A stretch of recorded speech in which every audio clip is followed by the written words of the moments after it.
Human Rights Council, the temple where human rights are affirmed, celebrated and protected. For some, it is a cesspool of bias, depends on who you are asking.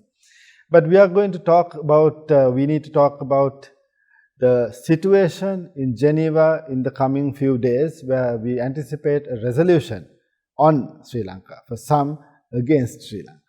Who better to have to speak on this subject than the subject minister, Mr. Dinesh Gunawardena, who I would describe as a seasoned politician, an experienced politician who has a long, almost half a century track record of speaking his mind, standing his ground, standing up for what he believes regardless of the consequences. It has cost him a lot, but it has also made him one of the most experienced and respected politicians of the day.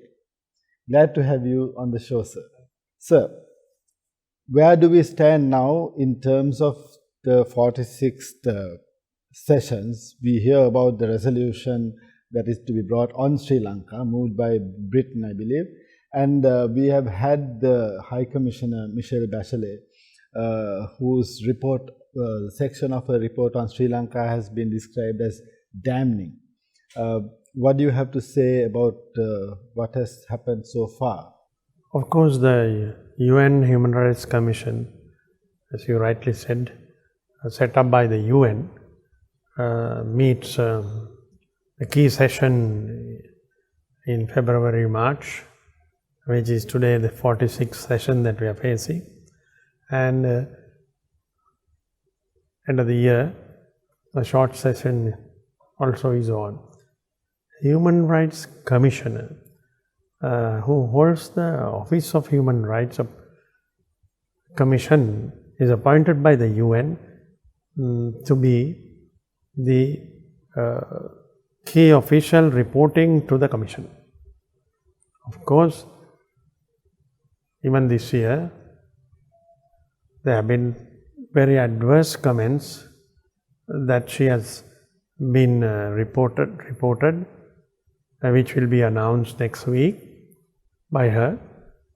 We have been communicated with a draft to which we have replied very clearly. It is basically sort of 3 sections on Sri Lanka. Sri Lanka and 9 countries have been targeted for their main criticism. Sri Lanka has been criticized or is being once again questioned for the defeat of the LTT by the Sri Lankan army and the government after the 30-year war. That drags on in a report, most of which is against targeted at the forces which sacrificed their lives to bring this back, and all those who have sacrificed 30 years of their time trying to bring them into the democratic process. There is another part which today targets the short period of 1 year of His Excellency's administration, where internal matters are being questioned or commented or being wrongly criticized in the report. About the appointments, even the 20th Amendment, which was not by the President but by the country and the country's newly elected Parliament. Extending to the 3rd section on possible proposals for certain sanctions that the Commissioner is proposing, which will be taken up if they go through later on in the UN General Assembly. We are a sovereign nation. All sovereign nations have come together before the UN on the UN Charter. Whatever we agree, we sign the conventions. Human Rights Commission is one, as I said before, Malinda. So many agencies are in the UN system. from WHO, UNDP, ILO, the whole range, where Sri Lanka is a member. Our armed forces since 1962, at the time of late Sirima Bandaranaike as Prime Minister, our forces have served internationally in peacekeeping efforts. It's a very clear record. So it varies from one end to another, the UN system. Human Rights Commission is one. Right, but now let's go one by one. You began with, you mentioned the issues over the last stages of the war, and it's a very short period of time that they are focusing on, a 30-year-long war. But I recall a report by two US Senators, John Kerry and Lugar, in December 2009, a report to on behalf of the Senate Foreign Relations Committee, where their report on Sri Lanka raised concern largely about resettlement of the displaced at the end of the war, humanitarian efforts, but no mention whatsoever of any war crimes or crimes against humanity. We were essentially involved in a hostage rescue operation, and of course there are casualties. But as Lord Naspy's remarks have indicated, the dispatches from the British High Commission in Colombo, why did this narrative, how can a narrative which is so clear all of a sudden become something about, which is something that was non-existent at the end of 2009 and up to the end of the war? All of a sudden there's talk of human rights violations and all kinds of genocidal crimes. And how does that happen? What is the politics related to that? Of course, prior to 2009 too, the UN Human Rights Commission, there were an attempt to move a resolution, and thereafter also there were resolutions being moved on Sri Lanka. We have had the clear path of after restoration of life. In order to get there, the process was along with the UN and other partners who participated in programs for demining, resettlement, 300,000 in settlements who crossed from the LTT to the Sri Lankan Army welfare centers, getting them back. All that was coordinated well by the Sri Lankan government under President Malinda Rajapaksa, supported by all the UN agencies. I would go further, supported and participated by the UN agencies. Some countries, of course, overall at the time, soon after, there was the attempt of the administrations in some of the Western capitals wanting for regime change across certain countries in Africa, in the Gulf, in the Middle East, in Asia. Sri Lanka also was listed for this, and it is this regime change plan that really was been experimented in different countries with different ways of approach. Somehow, in the way that word is used, regime has is almost like a bad word. The Western countries favor, they don't have regimes, they have administrations.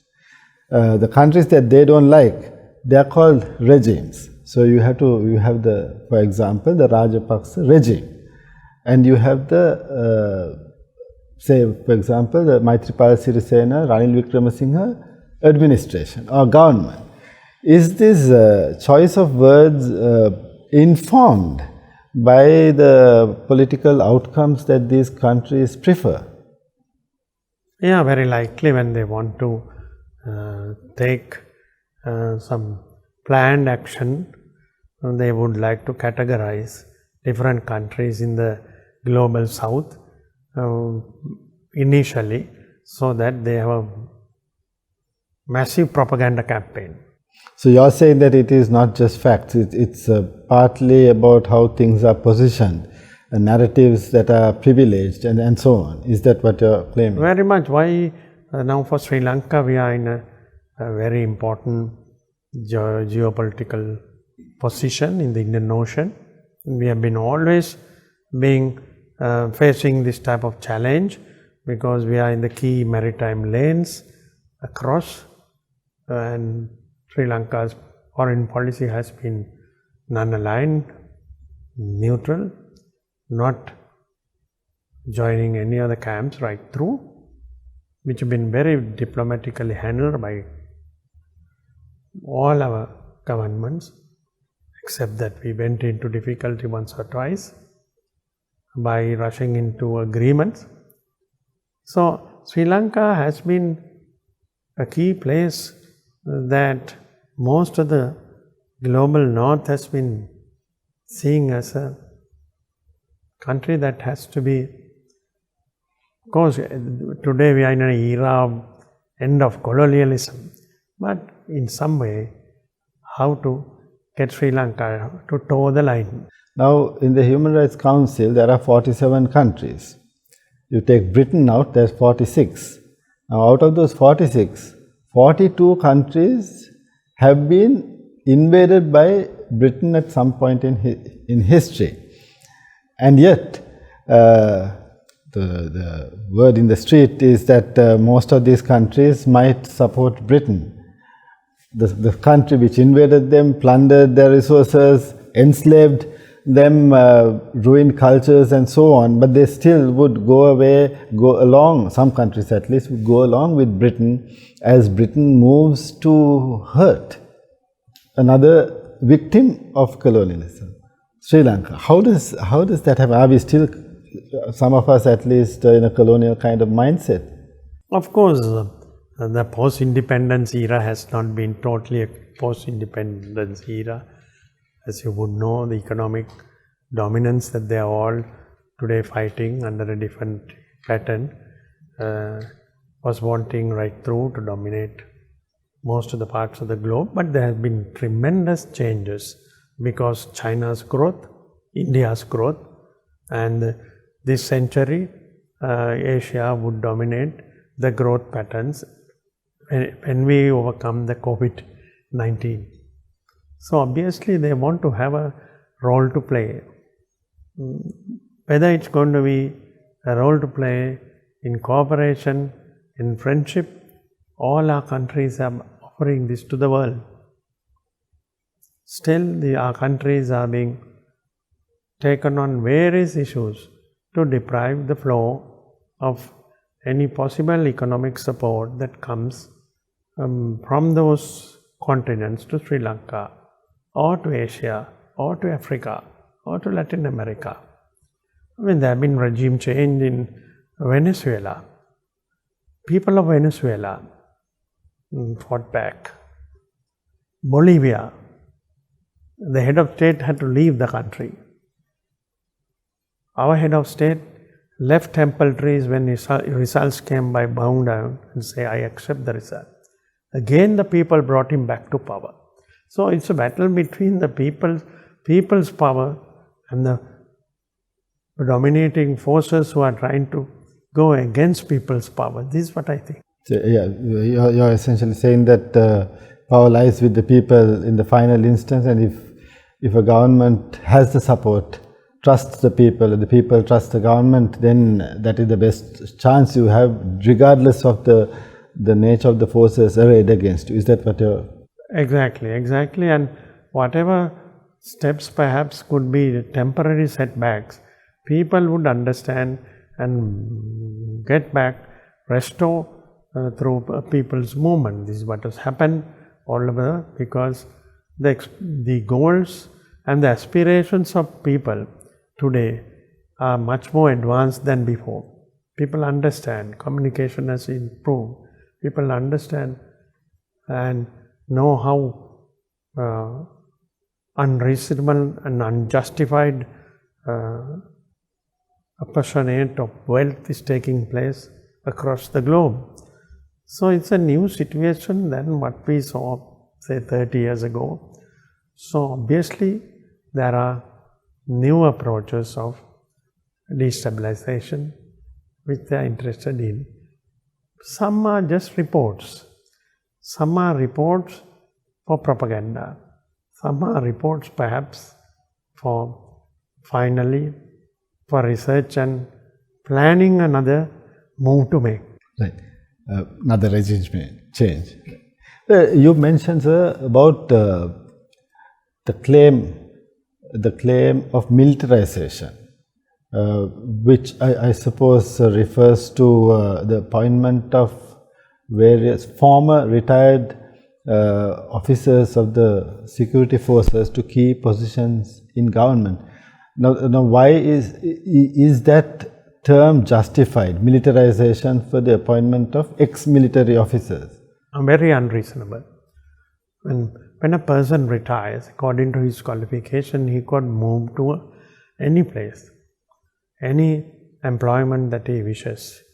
Generals have retired and been running institutions of different form, and retired officers of different armed forces have served.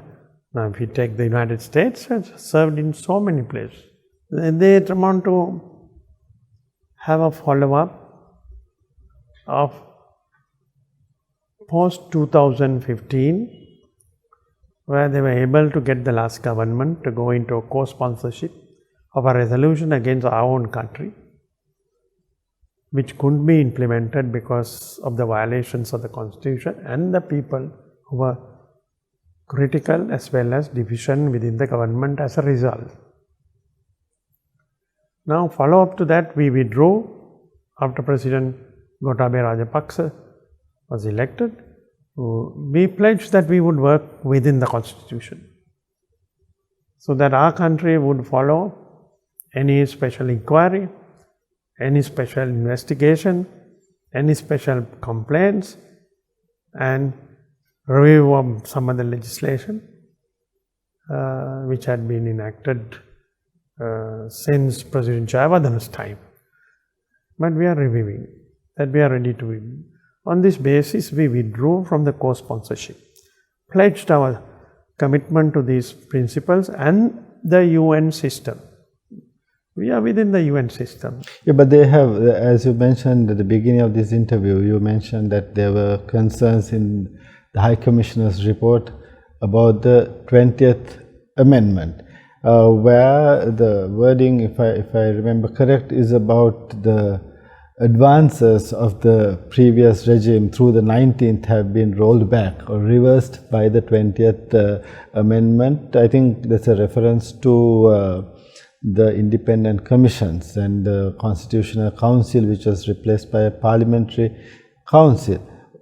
Do you think, if you don't think that that is just, you obviously voted for the 20th, why do you think that is unfair? It's unfair because let us just take some of the main issues that cropped up. I mean, in Parliament for the 19th Amendment, it wouldn't have gone through Parliament wouldn't have adopted 19th Amendment if not for our support, because the government of the day did not have 2/3. It is we who delivered after a lot of assurances from the government and a lot of changes. I must say, even the national anthem was being proposed to be changed. So a lot of people have forgotten this. Perhaps so many things, key areas of national identity. Now, 20th Amendment was brought in. It has to be brought in. The country gave a mandate. Under the 19th Amendment, last government was struggling to remove the IGP. Let us take that issue. That issue had became a key issue. In order to remove the IGP, a new legislation had to come. With the 20th Amendment, the President was able to appoint as well as remove the IGP. But then it could be argued that that would give the President the power to appoint and remove at will. Now, appoint also, I think the president or head of state follows certain guidelines and principles. I mean, he is head of also the armed forces, so he has to have the confidence. Secondly, he is head of the state, where he, makes the appointment according to the constitution. It has to be recognized by all sections. So the president will not, I don't think, act in that manner. This is what is being suspected, because there have been so many times this type of situation. And the commissions were unable to create a new trust. Or they say in reports that the commissions were functioning well. The administration was collapsing in the country. Parliament opposed outsiders being brought into parliamentary decision making. That was a major change which we objected, but it was a transition period as assured. The resolution would be tabled probably in a few days' time. We have been given the opportunity to respond to a draft, and I believe you have, and that will be debated to a certain extent. What are the prospects? What could happen? What do you envisage happening when the vote is taken? Of course, today, again, I would not take time in quoting, just mention on some. Lord Nesby has come out very critically. That's Lord Nesby chairs of the Sri Lankan group for a long time in the House of Commons, then moved up to House of Lords in the UK, coming out with the confidential papers that are open today to the public, plus the moves that are being made in wrongful manner, which is just 2-3 days soon after the RIP final draft is being published. And so many other countries too have realized the danger. There are two aspects. One is they will present a resolution, the core group has indicated. So far, draft not given, but they have indicated, which we are expecting. Secondly is that the Human Rights Commission is acting on country-specific resolutions. Now, this was not what it was established for. It was established for higher ground, on principles and general consensus agreements to be moved. Now, most of the countries are reacting to this issue also, because today Sri Lanka, if by chance, tomorrow it could be any other country. It could be. So, the situation is not going to be that easy for the core group to carry through in this manner, I would say. Well, okay, let's take the worst case scenario. A resolution is brought on Sri Lanka, against Sri Lanka if you will, but, and it passes by majority vote.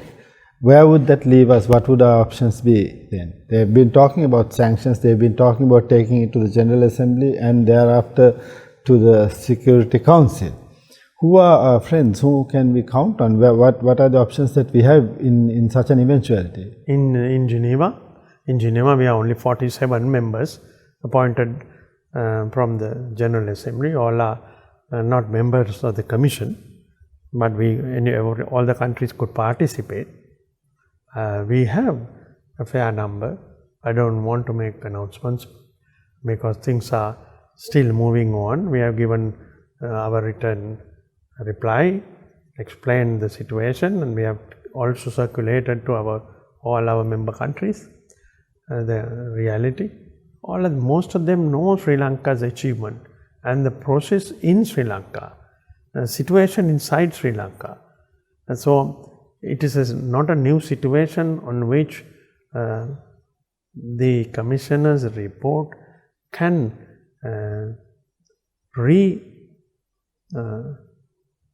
rewrite certain important moves that Sri Lanka made in the defeat of the LTT. The rest of the report, which deals with the internal affairs, I don't think any country would like the internal appointments under the Constitution or by law to be commented in this manner without virtually on hearsay, no inspection on the ground, no inspection or questioning by visiting the country. This is all by various organizations that keep on reporting on. You are saying that the witnesses are unreliable. When you are expected to hold the scales in a balance, you are not expected to pre-decide on any matter if it's before you. You have to hear both sides. Go back, check back on all issues. This is the normal investigative process, which has not happened. We don't live on a flat world. We live in a world where there are structures of power, and we are not positioned at the pinnacle. We don't have the guns and the money, and we know how arms are twisted. In a situation like that, happy outcomes are not guaranteed. Therefore, I will put it to you again. Suppose, just for argument's sake, we lose.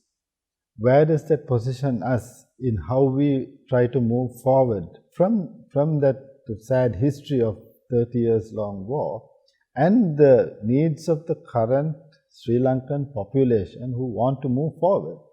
Sri Lanka, as I mentioned before, has a very clear neutral, non-aligned policy.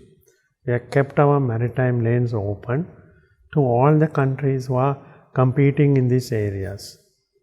That is one issue, the underlying issue which influences some of these countries who want to have some kind of influence in Sri Lanka's future policies. That we understand. It's not only Sri Lanka, it is the entire Asian region, where Sri Lanka is a part of the Asian region. Then we have Sri Lanka also has been a pioneer and a strong country that led the non-aligned movement. And still, as I mentioned, we are committed with our friends. So we have friends. There could be differences, but we have friends. Thirdly, we are in the global south fighting for president in the present situation, or the issues of COVID-19, for debt relief, which is a situation that has to be addressed for post-COVID development. Plus, Sri Lanka is also the oldest parliamentary democracy, I would say, in Asia. So the principles on which Sri Lanka, whoever has been governing, has been able to stick to these foundations. The government shifts, but the foundations. So we have a lot of friends who are ready to understand and listen to Sri Lanka. Thank you, Mr. Minister. There you have it. We know now what we can expect in Geneva in the coming days. We know that Sri Lanka has a strong foundation and a long history. It's a strong, resilient democracy, not perfect, but could be more perfect, and people who will stand up when it is necessary to stand up, who will speak out when they have to. Thank you. Thank you, Malinda.